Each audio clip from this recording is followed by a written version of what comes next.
So, I'm back. Woohoo. And today I'll be taking a look at what is widely considered to be the worst film from DreamWorks Animation. Yes, the powerhouse behind franchises like Shrek, Kung Fu Panda, Madagascar, How to Train Your Dragon, and, a few others that are here too. But it's been beaten to death by so many people and is often brought up as an example of how awful a disastrous animated film of the modern age can be. This film is none other than... Shark Tale. Really? Okay, don't get me wrong, it has a ton of problems and it's not that good, but really? This is the one people cite as the worst thing from the studio? There's far worse that I can think of at the top of my head. The Croods, Home, Shrek the Third, the Boss Baby movies, the Trolls films, Madagascar, Madagascar 2, Sinbad Legend of the Seven Seas. I should probably stop talking now. And despite what the title says, I'm mostly justifying what this film does better than the aforementioned projects. And before we get to that, I have to mention the things I cannot stand for. But you don't want to hear me talk about it, right? You want to hear what Trevor has to say, because you ask him about this stuff all the time. Take it away, man. I haven't seen Shark Tale in about 10 years, so not only do I not really know anything about the movie, I also don't really care. Thanks for your input. Now let's get to what I was trying to say. 1. Character designs. I cannot justify these. These things are just hideous to look at.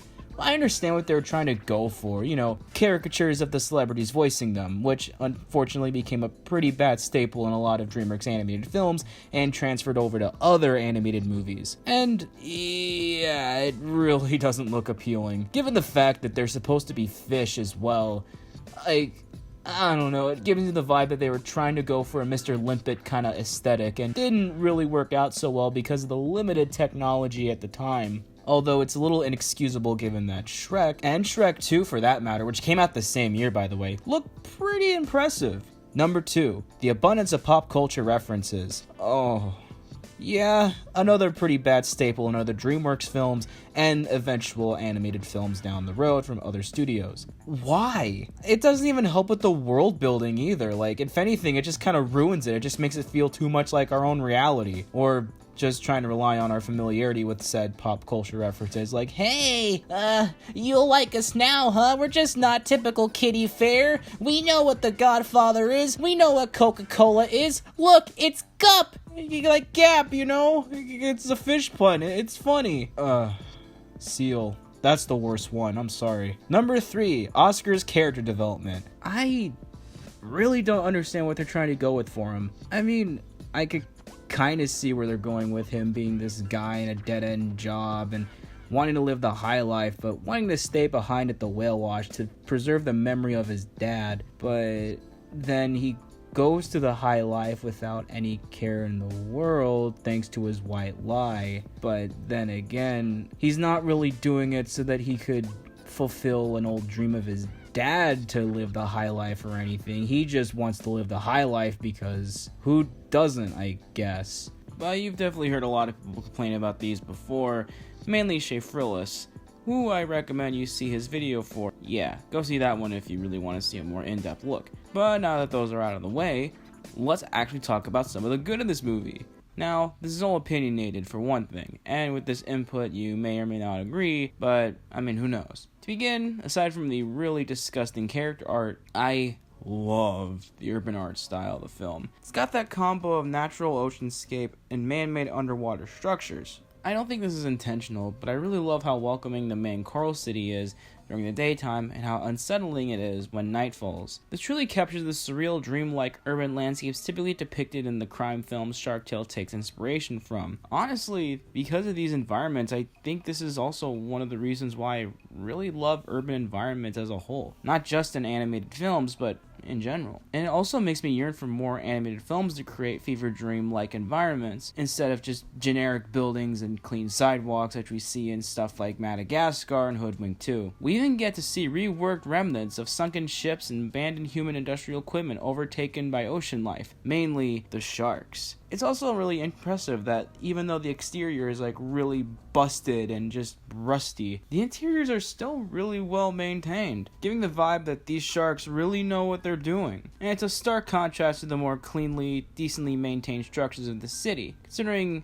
this is where the rough, gruff sharks reside, it definitely gives off a little bit of a more foreboding vibe that shows that these are not parts of the ocean that you really want to be. Another aspect that I also really like about Shark Tale is, believe it or not, the soundtrack. I'm not just talking about the licensed songs either, which I'll get to, but the score by Hans Zimmer, man, there's like a lot of variety in his score here. You got some nice action music, you got some of his traditional film scores, and also you got some more funny music in there too. Yeah, you actually get a lot of interesting score choices here, and makes things a lot more interesting to watch, especially when it gets to the more Godfather-esque music, which unfortunately is a little few and far between in this one, as much as they really wanted to establish the gangster vibe. No, well, I mean, it makes up for it with some really interesting tunes, especially in that, quote, fight scene between Lenny and Oscar. But honestly, I feel like that's just tipping the iceberg when it comes to the songs. The main thing? The licensed songs. Yeah, it can be seen as dated these days, but honestly, I kind of have a soft spot for it.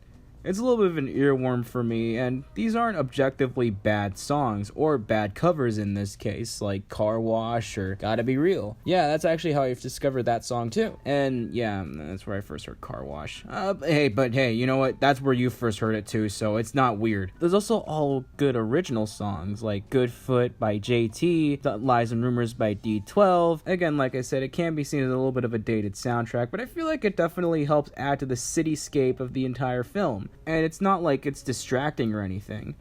And hey, again, like I said, these aren't objectively bad songs, so good on ya. It definitely adds more life to the film than it really needs to.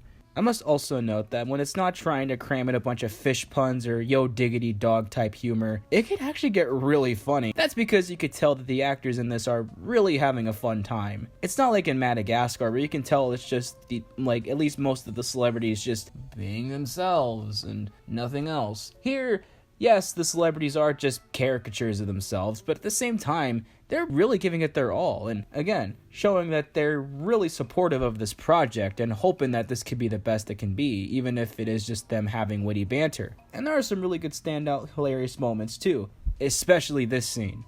What? Hello? Hey, how you doing? Let me have a pie with everything on it. Anchovies, meatballs, mushrooms. Luca! Oh, hi, boss.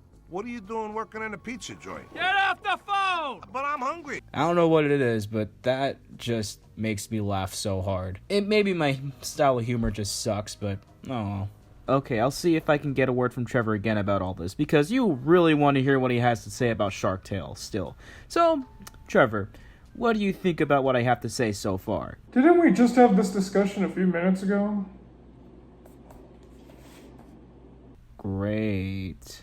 And now let's get into the main deal that I feel like is definitely overlooked thanks to the more less than desirable traits. The sharks themselves. Okay, the main plot of the film with Oscar just straight up sucks, alright?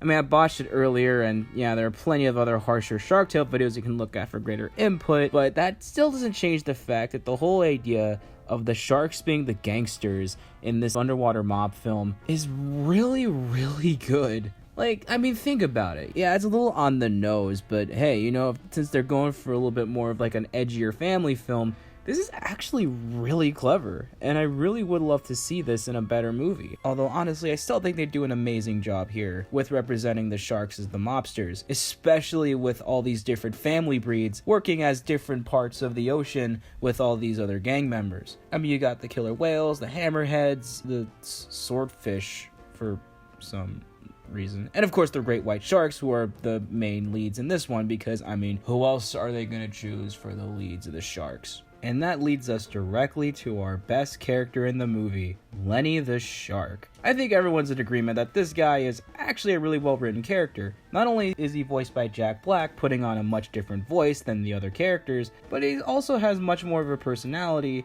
that's more distinct of just an exclusive character rather than just an extension of the celebrity voicing him. And like what Vicky Jensen said in her press presentation for the film, he's basically a hitman who can't bear to pull the trigger, which explains why he's a vegetarian. This is a really good idea for a film, honestly, especially given that it kind of works as an an expansion on the first Shrek movie a little bit, but instead of going through the conventional fairy tale tropes with the monsters, this one is more about family traditions. I mean, I can understand why they kind of made him more of a side character in this one, rather than the lead, just to avoid repetition, but I feel like they could have made it distinct enough from Shrek so that it wouldn't be so unfocused with having Oscar as our lead and all these different weird, cluttered themes and character motivations. But all I'll say with the matter is, though, I'm really happy that Jack Black finally got to voice Poe for Kung Fu Panda and showcase his full capabilities in animated acting as a legitimate lead. If it weren't for this role, I don't think we would have gotten those amazing movies. But that doesn't mean he fails to do a great job in this film. And honestly, I really do like his interaction with Oscar. The two banter off of each other really well, and the team up of this false vigilante who also shows signs of good confidence as well as passion versus this somewhat timid, quirky runaway from a mobster family really helps with the contrast a little bit, and especially when they develop their characters further along in the story, with Lenny now being a little bit more, open, let's just say, and Oscar realizing the error of his ways and wanting to confess to his love, Angie. Yeah, there's a romance subplot in here too. So, that's all you have to say. I mean, Shark Tale may have some major flaws that make it a rather average experience at best, but if you know where to look, you might find some decent ideas and good intentions. There's a beautifully crafted urban setting, a great earworm of a soundtrack, some funny lines, and a well-structured spin on the mafia genre with sharks as the driving force. Too bad that during production it seemed like the priorities were set on just emulating what Shrek 2 was doing at the time. Yeah, since these films were being made simultaneously, I wouldn't be surprised if a lot of the priorities are kind of lost because, hey, you know, Shrek 2 also had some very funny pop culture references and witty banter, and establishment on celebrity voices, so why not? But with that said, I still have a lot of fun watching this film, especially for how much it did kind of play a part in planting the seeds of my interest in urban environments, R&B, and even gangster films. Yeah, I mean, I'm pretty sure some of you guys who grew up with this film could probably feel the same way, even if you don't want to admit it. Come on. Like, you probably wouldn't even think about watching The Godfather or even Goodfellas without thinking about this film. And let's hear what Trevor has to say once again. Alright, Trevor, are you ready to cooperate? What do you think of what I had to say? Give me the tape, monkey! It's mine, okay? I bought it, not you. Give it here! Fine, whatever. But before I go, I'm gonna thank the Patreon producers, Leaf Razor, Reziel, Azarius, Sophie Burgers, and Tanner Kapishki. If you would also like to have your name read at the end of every Media Mementos episode, then consider donating to the Patreon. Link is in the description below, and yeah, I guess I'll just go take a plunge and try to find my own coral reef city to go to. Okay.